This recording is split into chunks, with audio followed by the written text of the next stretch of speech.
Halloween. So all the freaks are out.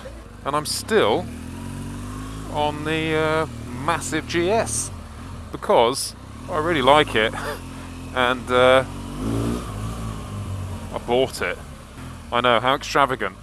I haven't got a house to live in, but I just bought a really expensive bike. Well, it's not that extravagant because they're not very well dressed up. It's not that extravagant because I got a mega good deal on it from BMW because I used it for the thing and and all that sort of stuff. Drunkards everywhere. Oh, I need a piss and I've only just started. I've got an hour and a half to go.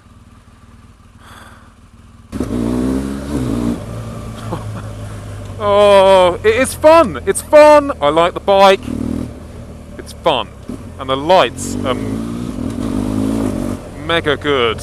Mega good. But I'm driving, you know, you see all those pricks that drive GS's and they've got their fog lights on full beam. That's me. But it's amazing how much a difference it makes to the road. You know, when you go around a corner at night normally and you go around and think, oh, this is great, and then halfway through the corner you're like, fuck, I can't see anything. I don't know if that'll pick it up, but that's the lights on the bottom there. It really helps. Really bloody helps. And I've got some new tyres on it. I've got Michelin Pilot Road 4 Trail Spec, which are basically, I think, exactly the same. But I think the trail ones are a bit softer in the middle, which is kind of, I don't really want that, because I'm not really going to be going down any trails. I just want it to last a long time, because the ones that were on it only lasted 4,000 miles, which isn't long enough. I've got, hopefully my camera's still on the back, yeah. So I've got, yeah, so I'm fully laden with luggage, because I'm going to Milan on Monday for the EICMA show. I'm doing it with Alistair Fagan of Fast Bikes fame. So we're going to do some stuff together and it's amazing. The site is almost ready. Well, ready for a kind of soft launch anyway. And it's so much work. So much work. Because I'm being really anal about it. I don't want it to go out unless it's perfect. But anyway, so I will update you upon those things and times and places and events. This little camera on my chin is the new Drift Stealth 2. See what the night mode is like on it. I've actually been using it just for track days and as a second camera. That was what was on my handlebar here the other day. And I really like it. I really like it. It's really small, it's really diddy. It's not overcomplicated, but there is a downfall in it, and it may not affect all of you, but there's no microphone input. So for people like myself, that's a bit annoying. But if other guys just want to stick something on, go, it's budget range, it does 1080p, it looks great.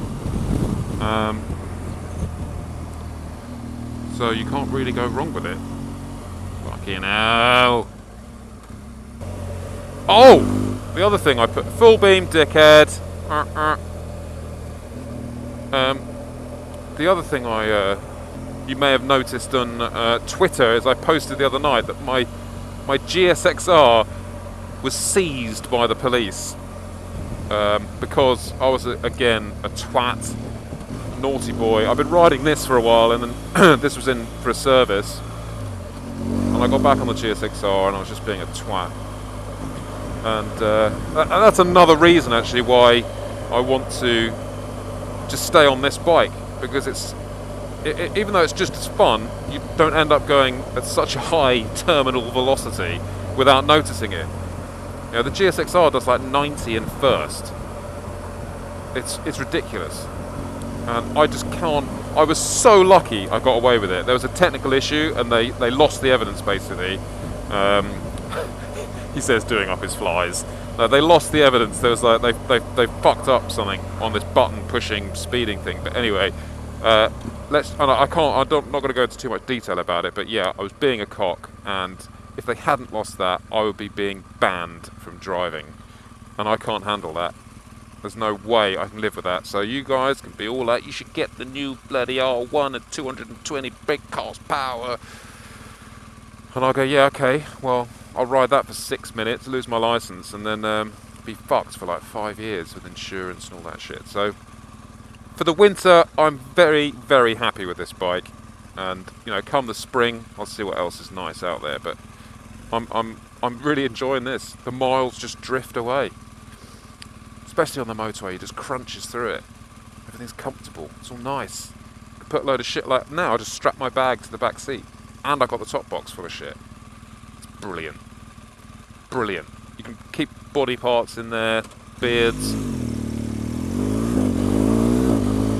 cardigans, everything your budding GS Adventure rider should need. Spare fog lamps, just in case you want to blind more people.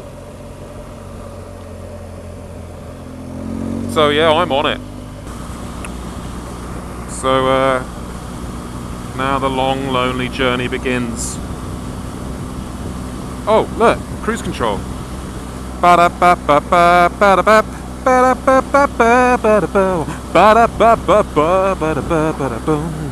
I love cruise control, round the corner with no hands. Is that illegal? Probably. It's actually quite good for just, if you're in like average speed camera zone, just flick it on, bam, don't have to worry about it. Like this, average speed camera, set it, and just relax, do some stuff, roll a cigarette, an electric cigarette, look at the moon in the distance there and contemplate while we're on our Earth. What are we doing? When there's just such amazement right there. We'll just carry on about our day. We miss it. Because the X Factor's on. That moon's beautiful, isn't it? That moon is beautiful. You probably can't even see it. Can't now, it's got behind a tree. Come on, cunt flap!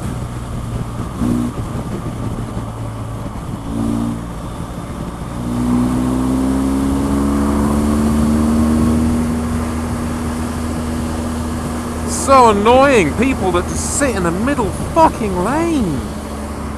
Why aren't we educating drivers when they... In fact, this is the ridiculous thing.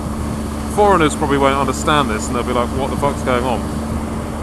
But when you're learning to drive in this country, you're not allowed on motorways. So what happens is all these people learn to drive badly because the test is just shit. And then they pass their test and the first thing they want to do is like drive off somewhere a long way away to get away from their parents. And they go on a motorway with zero lessons, nothing. No one's taught them how to act or behave on a motorway. And they just grow up with the worst habits and they grow into old people and just sit in lane 3 because it's called the fast lane and they think they're going fast. Get out the fucking lane. Get out the fucking lane. Treat it as if this is... Let's say that it's an overtaking lane. That's what it is. It's an overtaking lane. It's the only reason it exists. So, if you're not overtaking anything, you don't need to be in it. It's very simple. Very, very simple. Spend as much time in it as you would overtaking a car on a normal road. You don't need to just sit there like a prick. Very frustrating. I think I'm going to put my... See how bright that is? That's my dickhead lights. My dick lights. Look how much extra light these little lights give off. See, it's just dead there. And when I'm on, it's just pointing at the floor. It's good. It's just very good.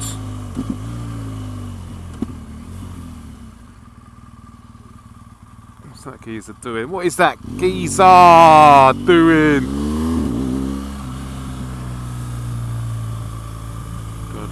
I crashed a Multistrada here once. And I wasn't even on it. It was in the back of my van. So a little chav cut me up in an XR3i and I was like, I'm not having that! Went around the corner and I hadn't strapped the bike down properly and just fell over. What a dick.